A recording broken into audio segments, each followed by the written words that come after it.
What happens when Hollywood's most genuine action star walks into what he thinks is a friendly late-night interview, only to discover he's been set up for public humiliation. Alan Ritchson thought he was there to promote his latest project, but Stephen Colbert had a very different agenda. This is the story of how one of television's most beloved hosts revealed his true colors in a shocking display that left an entire studio audience speechless. Make sure you subscribe and drop a comment, because this story will change how you see late-night television forever. The green room at the Ed Sullivan Theater buzzed with its usual pre-show energy. Alan Ritchson sat in the corner chair, scrolling through his phone while makeup artists made final touches. At 6 feet 2 inches, with the build that made him perfect for playing Jack Reacher, he filled the small room with an unexpectedly calm presence. His publicist Sarah paced nervously near the door. "Remember, keep it light tonight," she said for the third time. Colbert loves the self-deprecating humor. Just be yourself, but maybe dial back the intensity a notch. Alan looked up with a slight smile. "Sarah, I've done this before. It's just a talk show." But something felt different tonight. The usual warmth from the production staff seemed forced, almost mechanical. When the stage manager came to collect him, her smile didn't quite reach her eyes. "Mr. Ritchson, we're ready for you," she said, clipboard clutched tightly against her chest. As they walked through the backstage corridors, Alan noticed the unusual quiet. Normally, crew members would offer friendly nods or quick words of encouragement.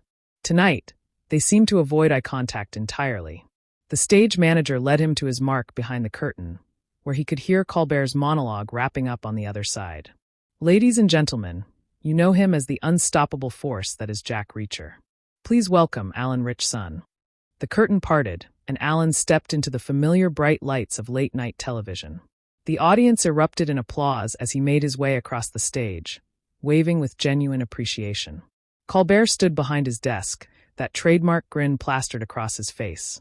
But Alan caught something in his eyes that made him pause for just a fraction of a second. It was the look of a predator sizing up prey. They shook hands over the desk, Colbert's grip lingering just a moment too long, just a bit too firm. "Alan Ritchson, everybody. Thanks for being here tonight. Thanks for having me, Stephen. Great to be back." As Alan settled into the guest chair, he noticed Colbert's posture. The host usually leaned back casually during interviews, but tonight he sat forward, almost aggressive in his positioning. The audience settled into expectant silence. "So, Alan, let's talk about Jack Reacher," Colbert began, his voice carrying that familiar late-night cadence. "You've taken over this iconic character from Tom Cruise. That must come with some pressure." "Well, it's definitely an honor," Alan replied, settling into what he thought would be a standard promotional conversation. "Tom brought something special to those films, but the show lets us explore more of Lee Child's vision from the books. Reacher in print is this massive, intimidating figure, and I think we're able to capture that physicality in a way that—" "Right, the physicality," Colbert interrupted, leaning even further forward. "You're certainly, shall we say, more physically imposing than Tom. Some might argue that's where the similarities end." Alan's eyebrows raised slightly. There was an edge to Colbert's voice that hadn't been there moments before. "I'm sorry, what do you mean by that?" The audience shifted uncomfortably. This wasn't the playful banter they'd come to expect from Colbert's interviews. Alan glanced toward the wings, where Sarah stood, her face a mask of concern. "Oh, I think you know what I mean," Colbert continued, his smile never wavering but his eyes growing colder. "Tom Cruise, love him or hate him, is a legitimate movie star. He's got range, charisma, that indefinable quality that makes you want to watch him on screen. You're more of a, how should I put this delicately, a physical specimen." The words hung in the air like a challenge. Alan felt his jaw tighten but maintained his composure. "Stephen, I'm not sure I understand where this is going." "Where it's going," Colbert said, spreading his hands in mock innocence, "is toward an honest conversation about casting choices in modern Hollywood. You see, there's this trend now where studios think they can just find the biggest guy at the gym, put him in front of a camera, and call it acting." The audience's discomfort was palpable now. A few scattered, nervous laughs emerged, but most sat in stunned silence. Alan's publicist took a step forward from the wings, but security discreetly moved to block her path. "I think there might be some confusion here," Alan said, his voice remaining steady despite the obvious provocation. "I've been acting professionally for over 15 years. I studied theater at the University of Central Florida, trained in classical techniques. This isn't just about physical appearance." "Oh, please," Colbert scoffed, finally dropping any pretense of friendly banter. Theater at Central Florida? Let me guess, you played football there too, right? The classic meathead trajectory. Sports to acting, because hey, how hard can it be? Alan's hands gripped the arms of his chair. Actually, I was studying to be a songwriter first. Music was my primary passion. The acting came later. And yes, I took it seriously enough to study the craft. Songwriter, Colbert exclaimed, turning to address the audience directly. Did you hear that, folks? Not only is he taking roles from real actors, but apparently he thinks he's a musician too. The audience remained largely silent, sensing something had gone very wrong with what should have been a light-hearted interview. A few uncomfortable chuckles emerged from the back rows, but most people seemed frozen in their seats. Alan stood up slowly, his impressive frame unfolding to its full height. Stephen, I came here in good faith to talk about a project I'm passionate about. If you have some personal issue with me or my work, maybe we should discuss it off camera. Sit down, Colbert commanded sharply, his mask finally slipping completely. We're live, and we're not done here. The studio fell completely silent. Even the crew members visible at the edges of the stage seemed shocked by their host's behavior. Alan remained standing, looking down at Colbert with a mixture of confusion and growing anger. You know what your problem is, Ritchson, Colbert continued, his voice dripping with condescension. You actually believe your own hype. You think because some streaming service threw money at you to play dress up as an action hero, that makes you an actor. But we both know the truth, don't we?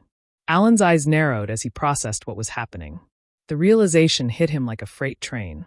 This wasn't an interview gone wrong. This was a planned ambush. What truth would that be, Stephen? The truth that you're a fraud, Colbert said, rising from behind his desk to match Alan's standing position. The truth that you've built a career on looking the part, while actual talented actors struggle to find work. The truth that you represent everything that's wrong with Hollywood today. The audience gasped audibly. Several people in the front row looked genuinely uncomfortable, shifting in their seats and glancing toward the exits. Alan took a deep breath, his training as both an actor and an athlete kicking in. Stay calm. Assess the situation. Respond strategically.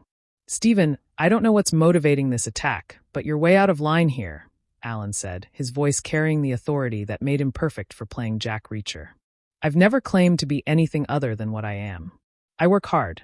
I respect the craft. And I treat people with dignity, something you're clearly struggling with tonight. Dignity? Colbert laughed harshly. You want to talk about dignity? What about the dignity of the actors who trained for decades, who paid their dues in small theaters and indie films, only to watch roles go to guys like you because you can bench press your body weight?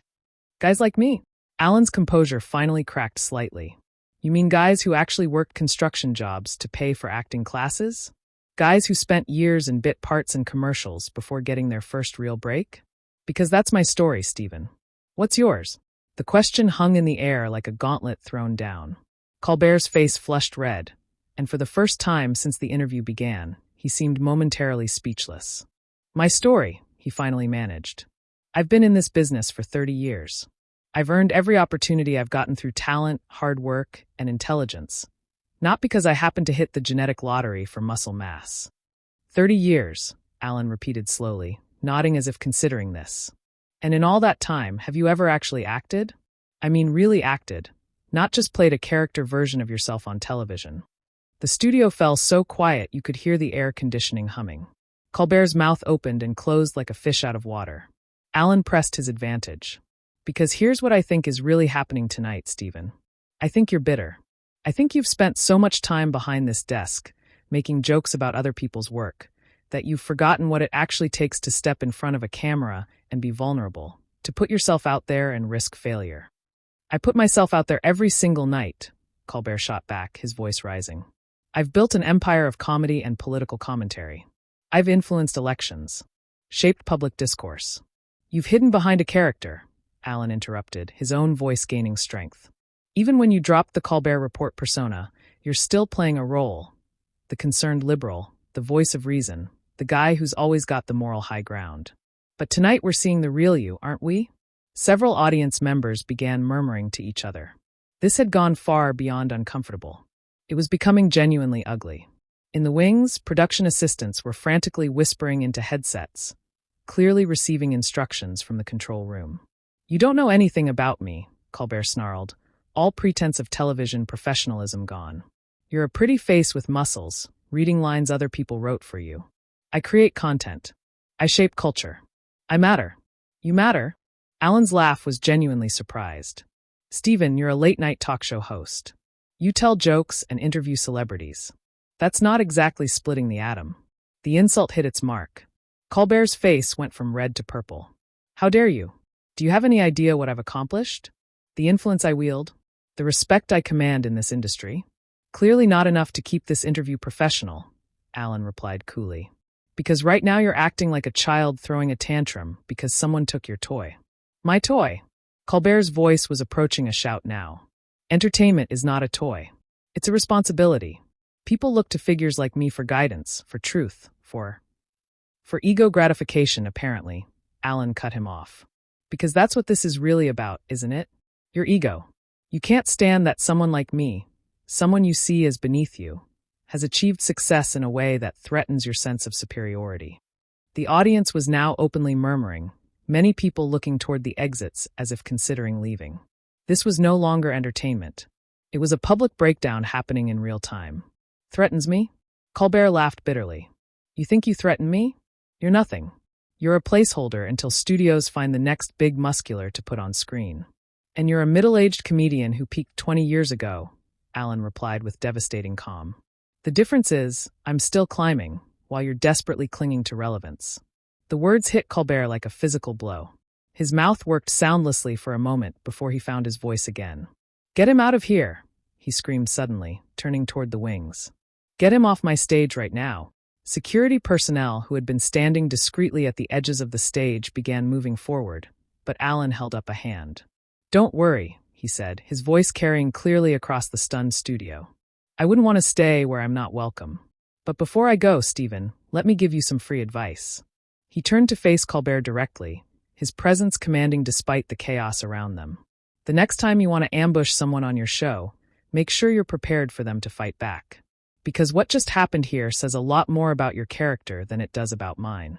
Colbert was trembling with rage now, his carefully constructed television persona completely shattered. You have no idea what you've just done, he hissed. No idea who you're dealing with.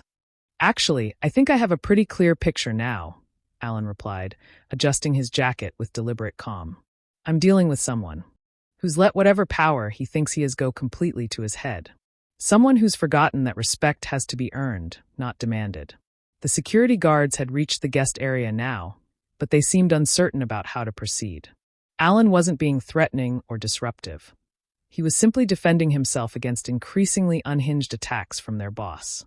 This is my show, Colbert screamed, his voice cracking. My network, my rules, my house. You don't get to come in here and disrespect me. Alan looked around the studio, taking in the shocked faces of the audience, the confused security guards, and the production crew who were clearly witnessing something unprecedented in late-night television history. Then he looked back at Colbert, who was still shaking with rage behind his desk. Your house, Alan said quietly, but his voice carried across the entire studio. Stephen, this isn't your house.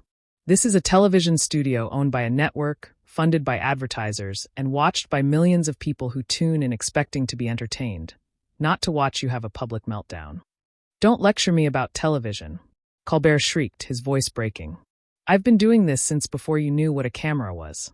And it shows, Alan replied with devastating simplicity. Because someone with real experience would know that what you're doing right now is career suicide. The comment hit home harder than any of the previous exchanges. Colbert's face went pale as the reality of the situation seemed to dawn on him for the first time. He was on live television in front of his audience, having a complete breakdown while attacking a guest who had done nothing but try to promote his work. You think you can come on my show and threaten me? Colbert whispered, but his voice was picked up by his microphone and broadcast to everyone. I haven't threatened you once, Alan said calmly. I've simply responded to your attacks with honesty. If you find the truth threatening, that says everything about you and nothing about me. One of the security guards, an older man who clearly had experience with these situations, approached Alan cautiously. Sir, we're going to need you to come with us. Alan nodded respectfully. Of course, I understand. You're just doing your job. He turned back to Colbert one last time. Stephen, I hope you get whatever help you clearly need. This isn't normal behavior, for anyone, let alone someone in your position. Help! Colbert's voice was rising again. You think I need help? You arrogant, self-righteous, muscle-bound nobody. I could destroy your career with a phone call. The threat hung in the air, and Alan paused in his movement toward the exit. When he turned back, his expression had hardened. There it is, he said, his voice cutting through the studio like a blade. The real Stephen Colbert. Not the concerned comedian, not the voice of liberal values, but a petty tyrant who thinks his platform gives him the right to destroy people who don't bow down to him. The audience was completely silent now, transfixed by the raw display of power and ego they were witnessing. Many had their phones out, clearly recording what they knew was a historic moment in television. That's exactly what I'll do, Colbert snarled, seemingly oblivious to how his words were being received. I'll make sure everyone in this town knows what kind of person you really are. What kind of person am I, Stephen? Alan asked, genuinely curious now. Because from where I'm standing, I'm someone who came here to do a job, treated you with respect until you made that impossible, and defended myself when you launched an unprovoked attack. What does that make me? It makes you, Colbert started, then stopped, seeming to realize he had no answer that wouldn't make him look worse. It makes me someone who won't be intimidated by bullies, Alan finished for him. Even bullies with television shows and inflated senses of their own importance. The security guard touched Alan's arm gently. Sir, we really do need to go now. Of course, Alan said, then addressed the audience directly. Ladies and gentlemen, I apologize that your evening was disrupted like this. You came here to be entertained, and instead you witnessed something that should never happen, on television or anywhere else. Several people in the audience began applauding, slowly at first, then building to a sustained ovation. Colbert watched in horror as his own audience showed their support for the man he had just attacked. Stop, he screamed at the audience. Stop clapping. This is my show. You're supposed to be on my side. The applause only grew louder. Alan raised his hand, and the audience gradually quieted. I want to say one more thing, he said, his voice carrying clearly across the studio. Everyone watching this, whether you're here tonight or at home, remember that how we treat people when we think we have power over them reveals who we really are. Tonight, you've seen who Stephen Colbert really is when the cameras are rolling and he thinks he can get away with it. Get him out, Colbert screamed, his voice completely unhinged now. Get him out of here right now.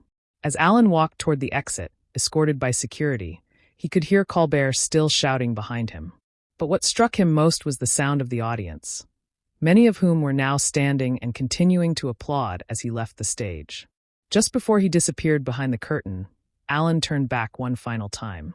Colbert was standing behind his desk, disheveled and wild-eyed, looking like a man who had just destroyed everything he had spent decades building. Stephen, Alan called out, his voice cutting through the chaos. I genuinely hope you find whatever it is you're looking for. Because this, he gestured around the studio. This isn't it. With that, he disappeared behind the curtain, leaving behind a studio in complete chaos. The audience was buzzing with conversation. Production assistants were running around frantically, and Stephen Colbert stood alone behind his desk, the weight of what had just happened beginning to sink in. As Alan walked through the backstage corridors for the second time that night, the atmosphere was completely different. Crew members who had avoided eye contact earlier now looked at him with something approaching admiration. Several nodded respectfully as he passed. His publicist, Sarah, met him at the green room, her face a mixture of concern and amazement. Alan, are you okay? What the hell just happened out there? I honestly don't know, he replied, sitting down heavily in the same chair where he had prepared for what he thought would be a routine interview.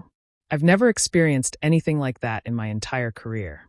Back on the stage, Colbert was trying desperately to regain control of his show, but the damage was done. The audience could sense that something fundamental had shifted, that they had witnessed a moment that would be talked about for years to come. Well, folks, he said into his microphone, his voice shaky and uncertain, that was certainly unexpected. We're going to take a quick commercial break and we'll be right back. But as the cameras cut away and the audience was left in the dim lighting of the commercial break, everyone knew that there would be no coming back from what they had just witnessed. Stephen Colbert had revealed himself in a way that no amount of damage control could undo. And Alan Ritchson had shown a grace under pressure that would define how people saw him for the rest of his career. The question now wasn't what would happen to Alan's career after this confrontation, But whether Stephen Colbert's reputation could survive the revelation of who he really was when he thought no one important was watching. What did you think of Stephen Colbert's behavior in this confrontation? Drop a comment below, and make sure to subscribe for more stories that reveal the truth behind Hollywood's biggest moments.